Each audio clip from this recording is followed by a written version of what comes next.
Young professionals at Ulster BOCES had the chance to showcase their year of learning with each other at the Exhibition of Learning event held in Port Ewan.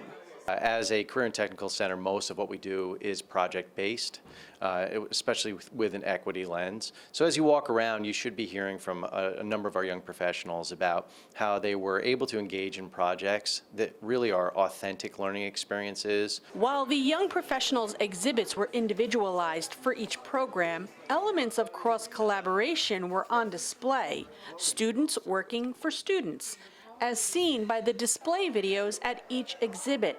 Those videos were produced by young professionals in the graphic visual arts program. I took control over getting all the clips from the interviews and all the pictures sent by each class, and I put them in, cut them up, and kind of made it into something. The exhibits were all student-run, hands-on, interactive, and lots of demonstrations.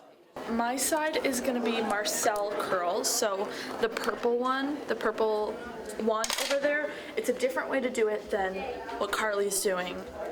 Which is wand curls, which is this one. And how does it feel to be able to showcase all the techniques and skills that you've learned over the last couple of years?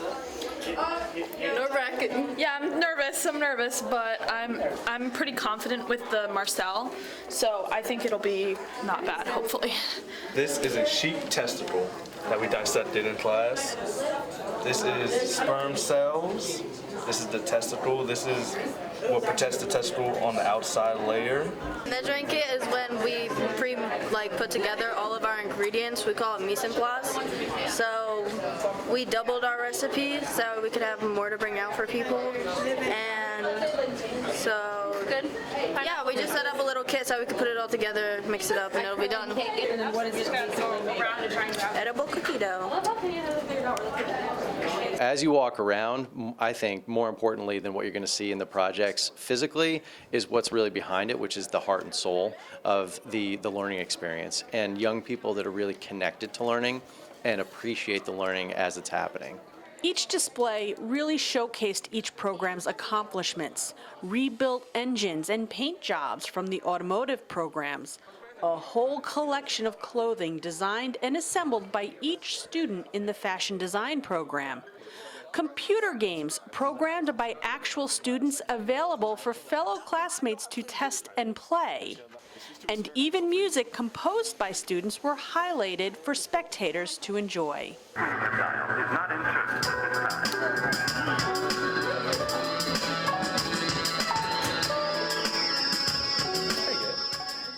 And then there are the exhibits that showcase the projects that these young professionals were tasked with while working for actual clients. It's basically giving us experience of setting up IT-related things like this TV and the neat bar we all set up in every classroom. We set up like Apple TVs in the office. We set up workstations in the office for all the faculty. Today I am showcasing a piece of the gavel that I made for Skills USA presidents. It was complicated because it's not just a simple shape that you can make, and I had to design it based on what gavels are. It's kind of nice when you realize that you actually did this, because when you're designing it on the computer, it's just a model. You don't really think about it until you actually machine it and can hold it in your hand, and it's like, wow, I did this. This is a door jammer, which was made to prevent the bus doors from swinging open in the winter times when it's windy and cold out. The transportation department came to me asking me to make them a part to prevent the doors from opening. There was a couple prototypes that I had made first. I think we went through like 7 designs before we finally came up with the final one. It worked. It did what it had to do. I don't think you put it in the right one. No, she has it in the right one. Okay, guys, you have a perfect example now. Put it in the second one from the top. Yeah. Like a good technique. We're showing people how to splice, and then people do conduit bending in our shop. Conduit bending is like one of the harder parts of electrical and all that. Ulster BOCES has an amazing collaboration with the Ulster County community. Local businesses and organizations offering internships and other opportunities for these young professionals. This was another aspect that were highlighted during the exhibition of learning. With the Habitat for Humanity, I do a real work site that we go and wire the house. We do home runs and all that, wire panels up, wire outlets. It's like the real deal. Me and my friend just worked on Friends of Jacqueline, which is an organization which pairs kids with terminal illnesses to sports teams, and then when they pass away, we make a plaque, and that's what me and my friend did with all of their names on it. The day really was just a chance for all Ulster BOCES young professionals to get just a small taste of what their colleagues experienced all year. And one thing for sure, the class of 2023 is ready for their next chapter.